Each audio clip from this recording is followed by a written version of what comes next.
1991 में जब एक फैसला आया सुप्रीम कोर्ट का, उसमें बड़ा स्पष्ट कह दिया गया कि यथास्थिति बनी रहेगी। जो जहाँ मंदिर है वो मंदिर रहेगा, जहाँ मस्जिद है वहाँ मस्जिद रहेगा, जहाँ गुरुद्वारा गिरजाघर है वहाँ गिरजाघर रहेगा, और जहाँ चर्च है वहाँ चर्च रहेगा। जो सब यथास्थिति बनी रहेगी। जो 4 लड़के शहीद हो गए, बताइए क्या गुजर रही होगी? हम तमाम मुसलमान भाइयों से आग्रह करेंगे कि संयम बरतने की जरूरत है और सख्ती से भी पेश आने की जरूरत है। डरने की जरूरत है, लड़ने की जरूरत है। हम एक सिवान में बैठ के मैं खुद ओपन बोल रहा हूँ, मैं सिवान में सैकड़ों जगह ऐसा जानता हूँ जहाँ जबरन कब्जा करके, सरकारी भवन पे कब्जा करके, सरकारी ज़मीन पे कब्जा करके, ठीक है, मुस्लिम और दलित के ज़मीन पे कब्जा करके ये लोग जो धार्मिक स्थल का निर्माण कर रहे हैं, इनकी आदत बन गई है। इसके पीछे रीजन ये है कि हम खामोशी से तमाशा देखते हैं। सदर अस्पताल में जाइए, सिवान सदर अस्पताल में मेन गेट पर जो मंदिर का निर्माण करा दिया गया, कौन सा संविधान रखें? विवाद होने से पहले हम लोग को एक्टिव होना पड़ेगा। तो हमारे कौम के जो भी लोग हैं, रहनुमा है, सोए हुए हैं। जब मामला बिगड़ जाता है तब आगे आता है। ऐसे लोग आते हैं और सर्वे कमेटी के साथ जो आरएसएस के गुंडे और जो पुलिस के भेष में जो आरएसएस के जो आतंकवादी थे, वो लोग भी थे, उसमें शामिल थे, जिन्होंने सीधा गोली चलाई है। संविधान के मानने वाले लोग तो जो सीधा गोली नहीं चलाएंगे भारत के लोगों पे, ठीक है। तो वो सब लोग जो आए और जय श्री राम का नारा, जो विवादित नारा लगाते हुए, ठीक है, वो विवादित नारा लगाते हुए मस्जिद की तरफ बढ़ रहे हैं।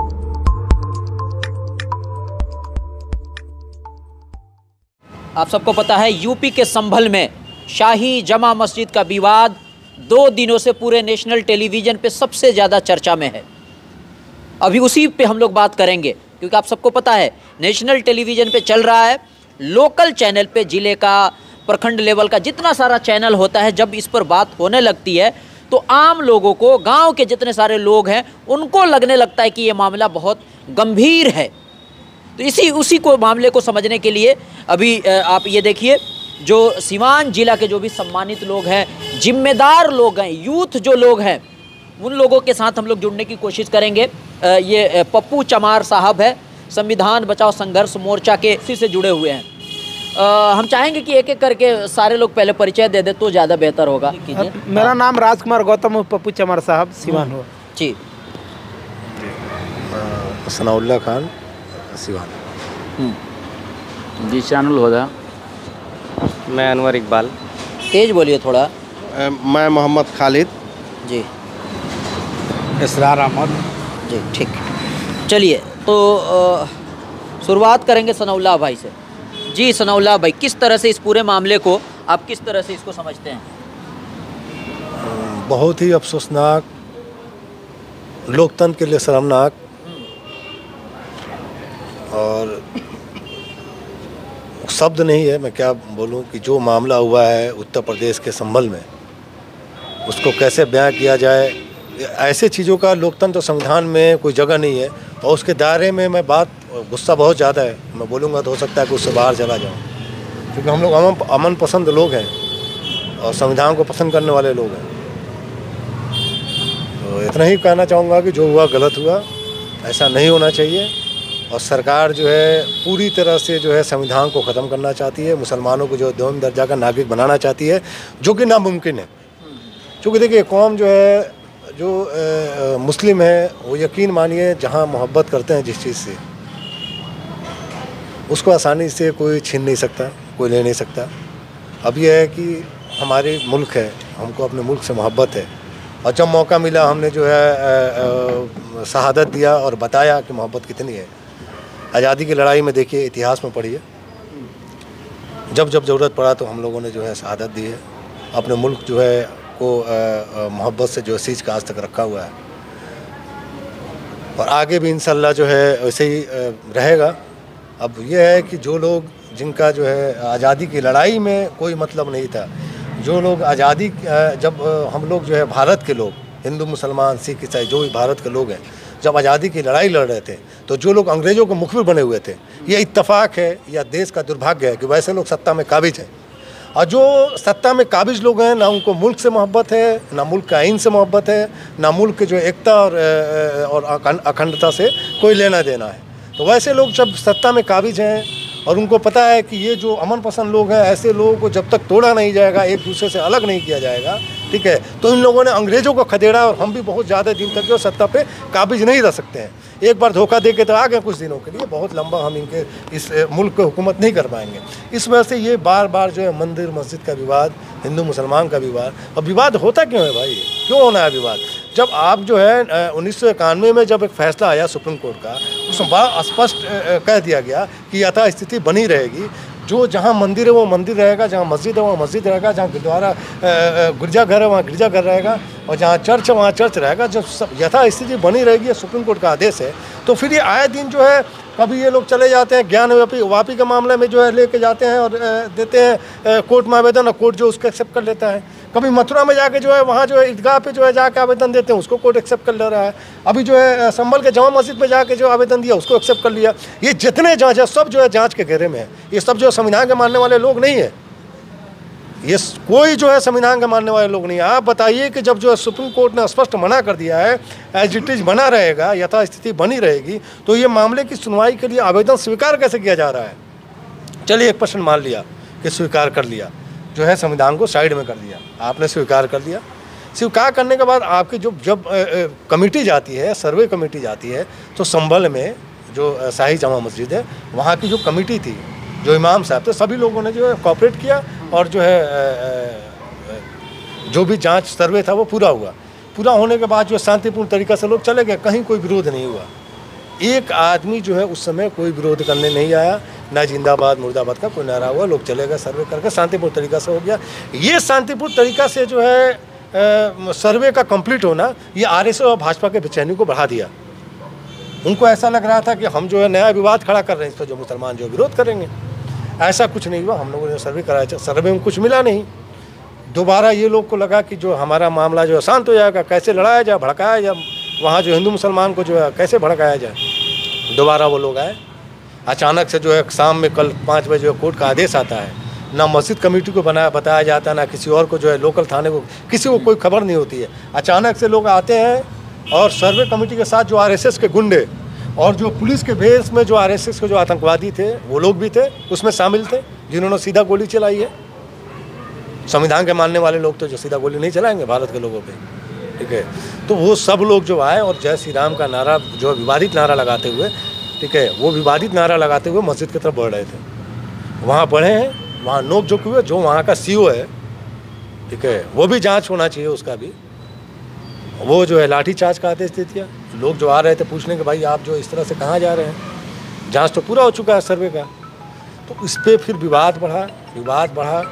आप जो है मामले को कैसे कंट्रोल करेंगे? आप बॉर्डर पे तो खड़े हैं नहीं, और सामने जो खड़े हुए वो तो आपके जो है दूसरे दुश्मन देश के तो लोग हैं नहीं, अपने भारत के लोग हैं, अपने भारत के लोग हैं, विरोध कर रहे हैं। जो हमारा लोकतांत्रिक अधिकार है, हमारा संवैधानिक अधिकार है, आर्टिकल 19 में हमको राइट है।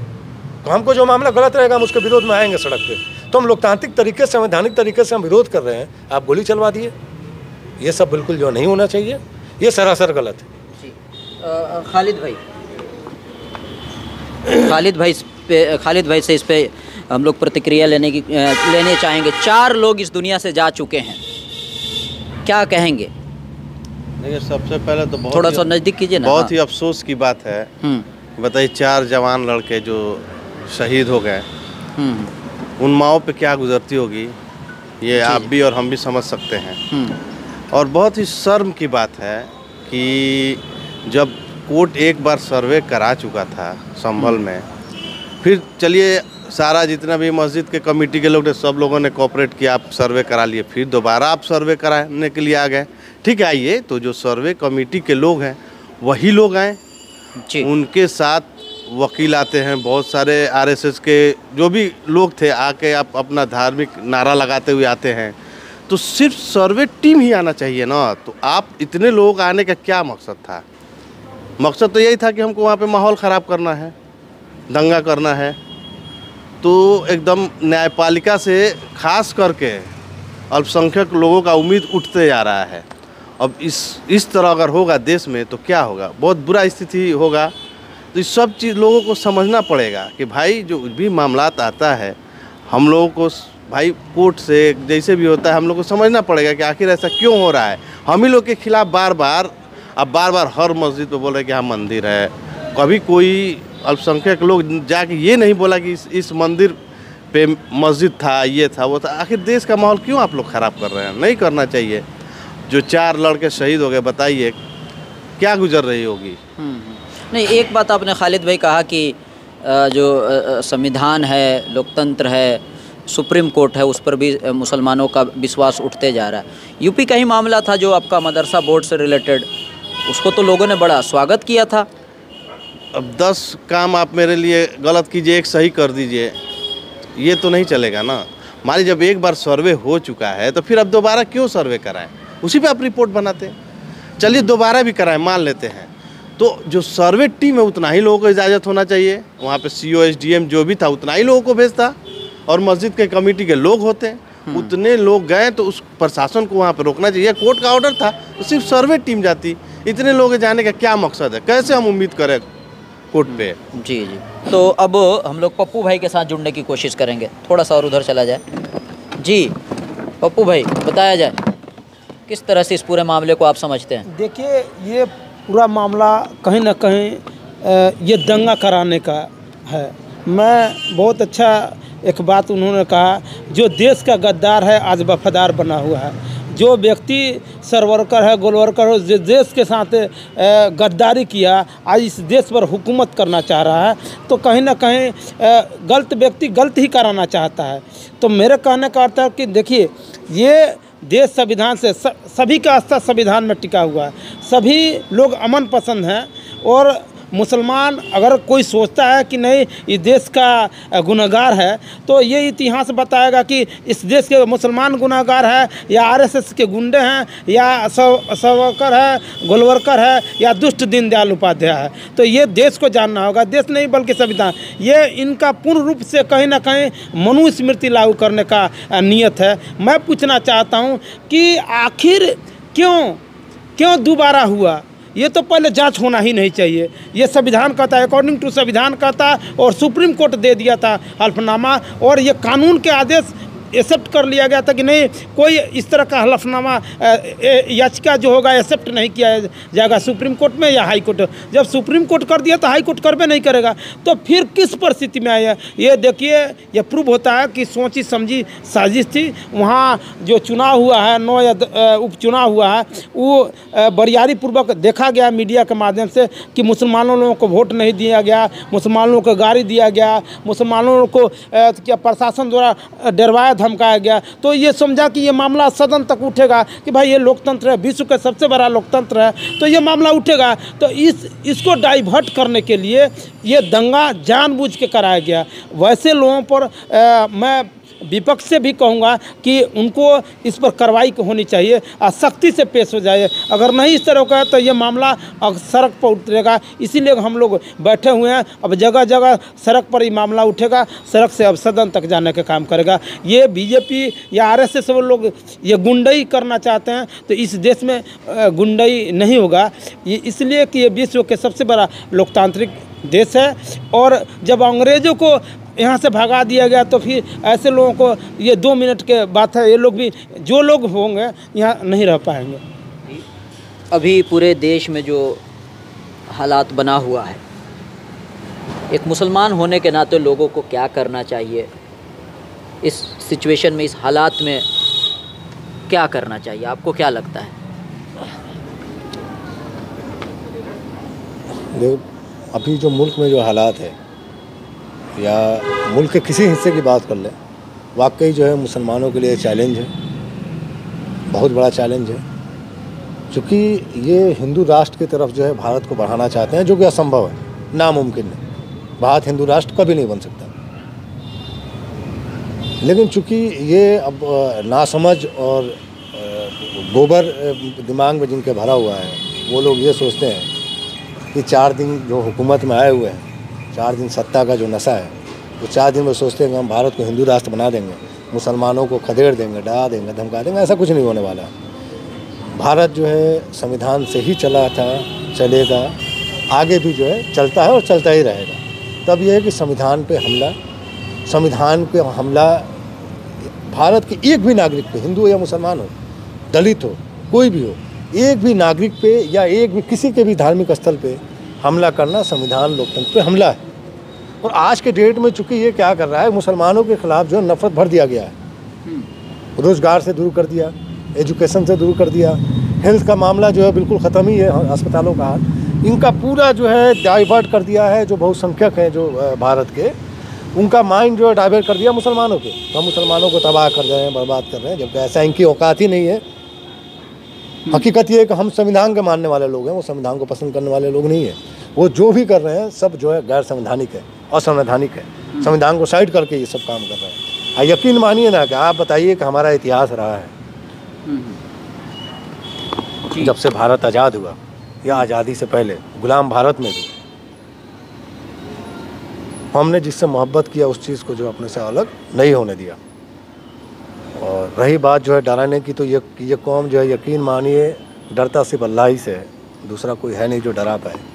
और इज्जत करने की बात है तो चूँकि हम भारत में हैं, भारत के आइन से मोहब्बत है, ये भारत हमारा मुल्क है, इससे मोहब्बत करना है और हमको नहीं सबको करना चाहिए, हमको नहीं सबको करना चाहिए। भारत में जो हमारे जो मुसलमान भाइयों की जो स्थिति है, घबराने की ज़रूरत नहीं है। उस दिन का सत्ता का नशा है। हम लोग जो है जहाँ भी इस तरह का मामला है हम लोग आवेदन दें, न्यायपालिका पे विश्वास रखें। अलग बात है कुछ वक्त के लिए जो है सब लोग रास्ता भटके हुए हैं, सत्ता में बैठे हुए लोग जो है उनके साथ साथ जो विपक्ष भी जो है अपना रास्ता भटका हुआ है। विपक्ष को भी मुसलमानों के साथ जो है मुस्लिम बोल के खड़ा होने में खौफ लगता है। सारे विपक्षी दल नहीं, लेकिन कुछ दलों को छोड़ दिया जाए तो मैक्सिमम दलों को जो है मुस्लिम को मुस्लिम बोल के उसके साथ में खड़ा होने में डर लगता है। मस्जिद बोल के जो है मस्जिद का मुद्दा रखने में डर लगता है। अरे भाई मस्जिद के साथ गलत हो रहा है तो मस्जिद तो बोलेंगे। अगर मरने वाला जो है ये अगर जो कोई मुस्लिम है तो बोलना पड़ेगा कि मुसलमानों की हत्या हुई है। लेकिन जब भी कोई मुसलमानों के साथ ऐसा होता है तो जो भी सो कॉल्ड जो है मुस्लिम हितैषी पार्टियाँ हैं वो मुस्लिम को जो है लाइन ही हटा देती हैं और बोलती हैं कि जो है हमला हुआ, फलान हुआ, गोल गोल घुमाने वाली बात। अब फिर मामला को डाइवर्ट कर दिया जाता है। मुसलमान कहीं ना कहीं जो अपने आप को अकेला देख रहा है और उसका एक ही सहारा है संविधान। जी। हम भारत चूँकि मुस्लिम होने के नाते भारतीय मुस्लिम है, हम लोग जो है कभी जो है किसी के धार्मिक स्थल पर नहीं गए दावा करने कि हमारा है, ठीक है। ना ही हमने कभी दावा किया कि ये सरकारी अस्पताल हो या सरकारी कार्यालय हो, कहीं भी हमने दावा नहीं किया कि यहाँ जो है मस्जिद होना चाहिए, कहीं हमने दावा नहीं किया। हम कहते हैं बस छोटा सा कहीं जगह मिल जाए और कुछ सेकंड के लिए जो एक मुसल्ला बिछाया और नमाज जो अदा कर लिया, उस जगह पे दावा नहीं करते हैं। लेकिन जो लोग जो है हमारे मस्जिद पे लगातार दावा कर रहे हैं, मैं बता रहा हूँ नदीम बाबू, सीवान में बैठ के मैं खुद ओपन बोल रहा हूँ, मैं सीवान में सैकड़ों जगह ऐसा जानता हूँ जहाँ जबरन कब्जा करके, सरकारी भवन पे कब्जा करके, सरकारी ज़मीन पे कब्जा करके, ठीक है, मुस्लिम और दलित के ज़मीन पे कब्जा करके ये लोग जो धार्मिक स्थल का निर्माण कर रहे हैं। इनकी आदत बन गई है। इसके पीछे रीज़न ये है कि हम खामोशी से तमाशा देखते हैं। सदर अस्पताल में जाइए, सिवान सदर अस्पताल में मेन गेट पर जो मंदिर का निर्माण करा दिया गया, कौन सा संविधान इजाज़त देता है कि आप जो है अस्पताल के अंदर जो है मंदिर की स्थापना कराइए? आप जाइए किसी भी थाना में, हर जगह मंदिर की स्थापना है। किस संविधान में ये इजाज़त है कि ये किसी भी सरकारी भवन के अंदर आप जो है मंदिर की स्थापना करेंगे? कहीं नहीं हो सकता है। भारत जो है लोकतांत्रिक देश है और लोकतंत्र में सब धर्म के लिए जो है बराबर की जगह है। अगर मंदिर की स्थापना कर रहे हैं तो जो है वहाँ चर्च की भी स्थापना कीजिए, गुरुद्वारा की भी स्थापना कीजिए, ठीक है, और वहाँ मस्जिद की भी स्थापना कीजिए। बगैर सरकार में जो जुड़े हुए लोग हैं, अधिकारी जो हैं, सीईओ हैं, सरकार ये में जो लोग काबिज हैं उनके बाप का देश नहीं है और उनके बाप के आदेश से जो देश नहीं चलेगा। सुनिए, आप जो सरकार और सत्ता में बैठे हुए लोग की बात तो नहीं हो सकता। उनके बाप का देश नहीं है, उनके बाप का आदेश से नहीं चलेगा। देश जो है संविधान से चलेगा और संविधान जो कहता है उससे चलेगा। उनके बाप का जो है मुल्क नहीं है। हाँ, ये है कि कुछ वक्त के लिए हम लोग खामोशी, हम जो है संविधान के दायरे में उनका विरोध नहीं कर पा रहे हैं। अब जाइए ना, हम नौलपुर यहाँ से निकलते हैं, कंप्लीट जो है पेड़ पे जो है गिरा हुआ है सड़क पे, आप बैठ के जो साइकिल से पैदल नहीं जा सकते हैं। हम जो राम बाबू बैठा जो एसडीओ थे, मैंने उनसे जाया कहा, क्योंकि हम लोग अमन पसंद लोग हैं। अब उन्होंने कहा कि देखिए आस्था का मामला है, सोनला जी क्या बोल रहे हैं। हम खामोश हो गए। सड़क पर हम जो पैदल वहाँ से नहीं निकल सकते हैं, रोड जो है बिल्कुल जो है पेड़ से जो घिरा हुआ है। आप जो है चमड़ा मंडी में जाइए, वहाँ से कॉलोनी की तरफ रास्ता है, नाले के किनारे, वहाँ भी जो स्थापना कर दिया गया। हमको उससे कोई मतलब नहीं। कीजिए ना भाई, आप हमको हमारे इबादत गाह में क्यों घुस रहे हैं? हमको सुकून से क्यों नहीं रहने देते हैं? हम तो नहीं जा रहे छेड़ने के लिए। अब खोदिएगा तो बहुत लंबा जो है खुदाई होगी फिर। बहुत सारी बातें निकल के आएंगी। तो बेहतर ये है हम अमन और शांति से, हम अमन पसंद लोग हैं, संविधान पसंद लोग हैं, ठीक है, लोकतंत्र पे आस्था है हमारी। हम चाहते हैं कि भारत में सब लोग जो है मिलजुल कर रहें, ठीक है, और मिलजुल के आज से नहीं है, हम आज से मिलजुल कर नहीं है, हजारों साल का भारत का इतिहास है, हमेशा से हम लोग मिलजुल कर रहे हैं। अभी जो कुछ दिन से जो सत्ता में काबिज हैं, 10-12 साल से जो लोग जो है सत्ता में काबिज हैं जी, उन लोगों को ऐसा लगता है चूँकि इनका ना जो संविधान से कोई मतलब है, ना आज़ादी की लड़ाई से कोई वास्ता है, ना लोकतंत्र से कोई मतलब है। ये जो है ज़िंदगी भर जो पहले क्या था, पहले इन्होंने जो है इस पे दलितों पर जो अत्याचार किया। आरएसएस कौन लोग हैं जिनको पानी पीने का अधिकार नहीं दिया था, कांट की हाड़ी जो है टांग के लोग चलते थे। ये वही दिन जो है लाना चाहते हैं, दोहराना चाहते हैं। वैसे ही वो चाहते हैं हुकूमत करना, उनके खिलाफ कोई बोले नहीं। आइए जो है पूरा देश में जो है, पूरा मुल्क में जो है कब्जा कर लें, उनके बाप का मुल्क है। संविधान से छेड़छाड़ नहीं चलना चाहिए। और कहने का मतलब है कि संविधान को हम भी मान रहे हैं, आप भी मानिए, तो संविधान के दायरे में बात होना चाहिए। हम गलत हैं, हमारे खिलाफ जो आप कोर्ट में जाइए, न्यायालय जो है फैसला करेगी, ठीक है। आप हमारे धार्मिक स्थल पे, हमारे घर पे कहीं जो अभी हमने देखा कि जो घर पे जो है चढ़ गए थे और झंडा लगाने के लिए, घर पे, हमारे घर पर कब्जा करने आ रहे हैं, धार्मिक स्थल पर कब्जा करने जा रहे हैं, और सड़क पर चलना आप मुश्किल कीजिएगा। रोज़गार भी आप जो है छीन रहे हैं, हर जगह जो है जो परेशानी है। आप कहना क्या चाह रहे हैं? आज से 5 साल पहले जो हो रहा था, आज अंग्रेजी हुकूमत से पहले जो है दलितों के साथ हो रहा था, क्या पूरे भारत में लोगों को, मुसलमानों को और दलितों को फिर उसी रास्ते पर ले जाना चाहते हैं? क्या आप फिर वैसे ही हुकूमत चाहते हैं? वैसा नहीं होने वाला।